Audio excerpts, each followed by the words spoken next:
Okay, cool. Hi, Aaron. Thanks for jumping on the Zoom with me. What I wanted to talk about today was, and get your opinion on stuff, was just how, the Chancellor obviously inputted the stamp duty holiday, and how that really has affected people and your customers on your side, because you're obviously a mortgage broker. You deal with a lot of mortgages and finance and stuff. So I really do wanted to understand how that has impacted your side of things. Yeah, good question.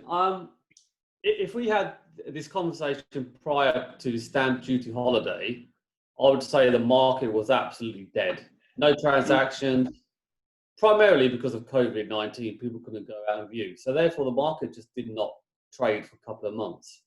And, I often get asked the question, what's going to happen to the property market, et cetera, et cetera. Now, I don't have a crystal ball, but prior to the stamp duty, my kind of thoughts were that the market's going down, it's going to slow down, et cetera, to the end of the year. But then obviously stamp duties come in, and the market now has just gone crazy. So in terms of the impact that the Chancellor wanted, has it worked?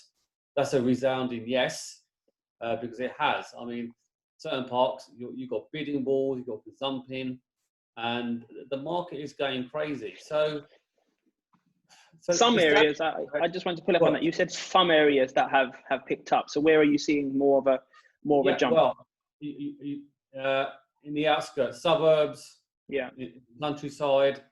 London, not so much. I think the view people are moving out from the city, inner city areas to space. I think the key thing is space. But that's what I was going to get to, right? Because you said that obviously it has picked up, and I think I predicted back in January when Brexit was obviously amongst us, and I said that maybe the Chancellor or the government should sort of have a holiday on the stamp duty, and I predicted that in January, and obviously because of COVID, it's obviously sped that process up.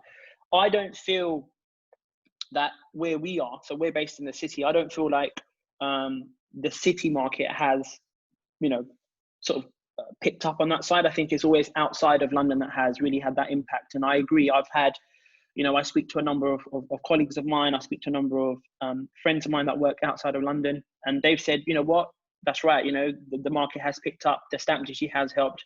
However, inside of London, I don't even think it's made any impact at all. I think people are still, people are still at home. People are still not even at work. Businesses are still closed. So I feel like that side of things, it's not picked up at all.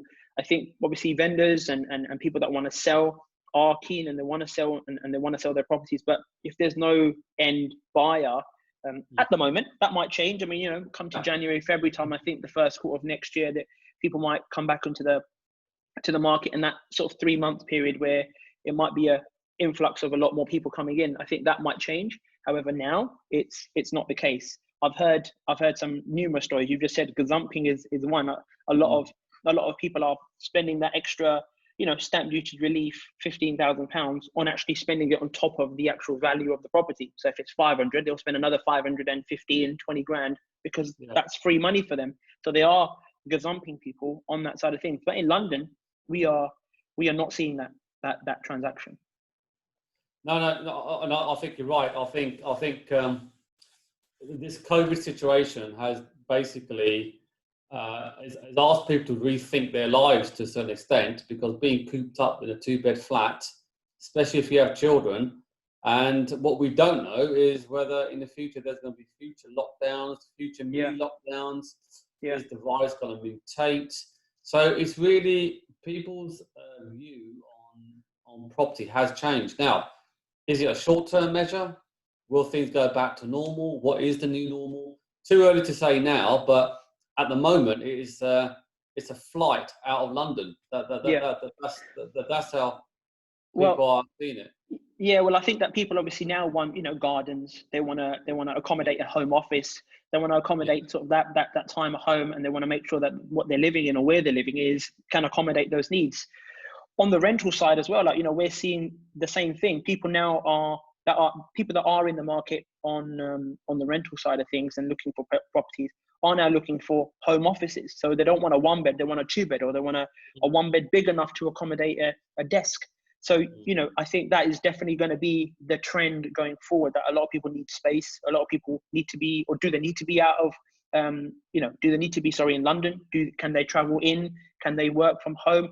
So all these things are going to have an impact on the lettings market as well as the sales market. And I think, that the next 6-7 months are going to be very pivotal in which direction, people go out, Are you, are you, no, go on, sorry.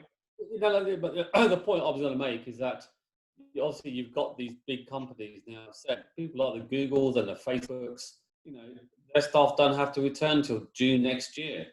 Yeah. So that's point one. And this week you've had Schroders come out and say, right, look, for employees, you do not have to come back to the office.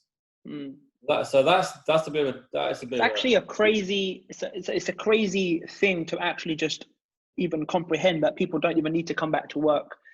That's having a massive impact on a number of things.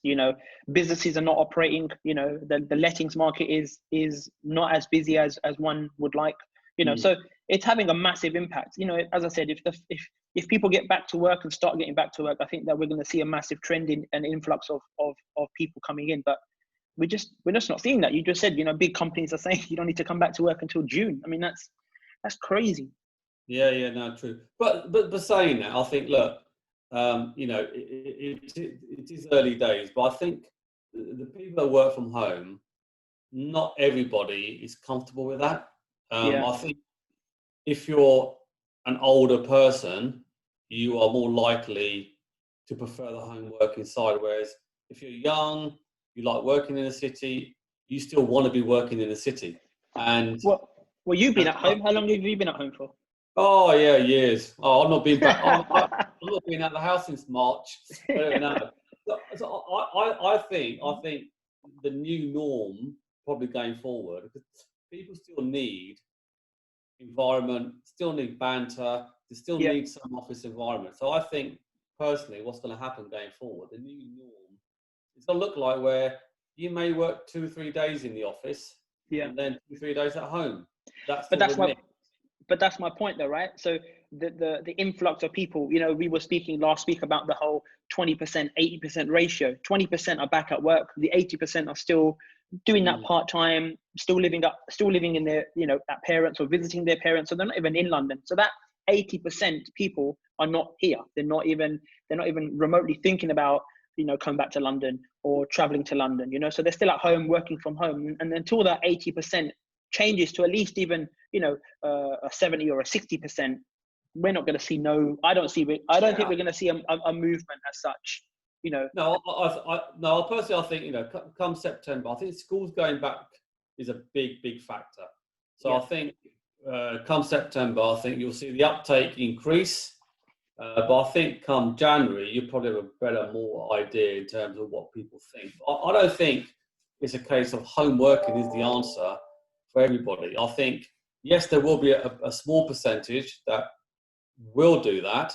But I think for the majority, having an office environment is important. We was obviously talking about the stamp duty holiday and stuff. Have you seen a lot of transactions happening since obviously this holiday has happened? I mean, where do you put that? I mean, what sort of increase have you seen that people are now, and what type of people are buying? Is it buy to lets now, or is it more first time buyers that are coming back onto the market from your perspective? Yeah, no. From my experience, we've had both interesting. I would say if we had to split between residential and buy-to-let, I said the increase in stamp duty is probably 80% residential and 20% buy-to-let. So I've had people call me out of the blue who were not even thinking of buying. So right, I need to buy something. And like I said, up to £500,000, you're going to save 15,000 on stamp duty. So a lot of people have bitten that, and they are now looking and they want to buy it. But a lot of the stuff is outside of London. In the suburbs, moving house, second homes I've had. Really? Relevant income, they call it like second homes, and even buy-to-lets. So But again, that's probably out of London, right? It's not in London. You're not seeing that transaction. Yeah. But I think the prices are still high, very high at the moment in London. And I think that with the inventory that we've got now, there's going to be price reductions, I believe, in coming into London. You know, that there's going to be lots more stock.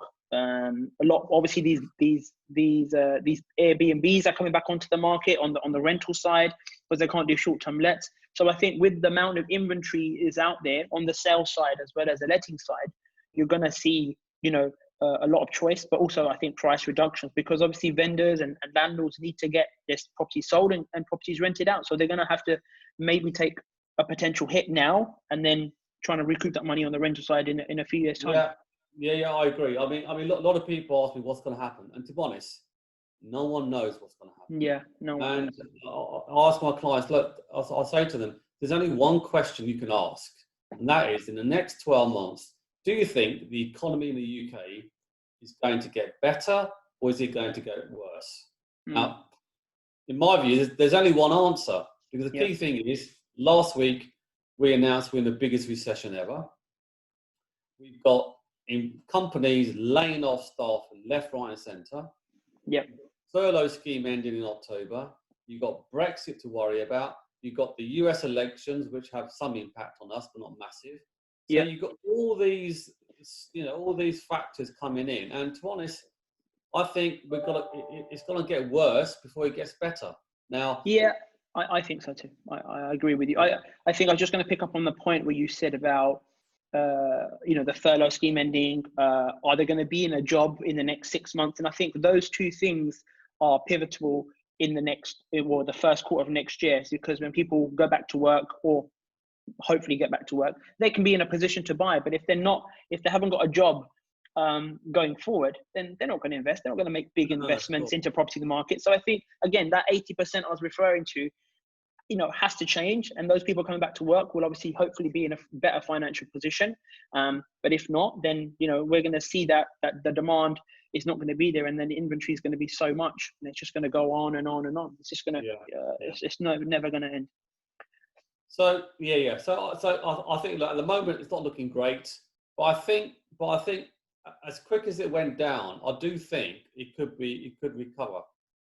Yeah, I think so too. I think, again, I think it depends on that 20-80%, right? If people get back to work and people have jobs and people see the investment time, then they're going to go out there and make those investments. But if they don't have a job, then we're going to see a bad situation where there's going to be a lot of inventory. And it's just going to be crazy. Cool. Look, thanks for jumping on. Pleasure. Do you want to give us your details and your credentials, and maybe, you know, people need to get hold of you and stuff like that, you know, where you're based and what company that you work for and stuff?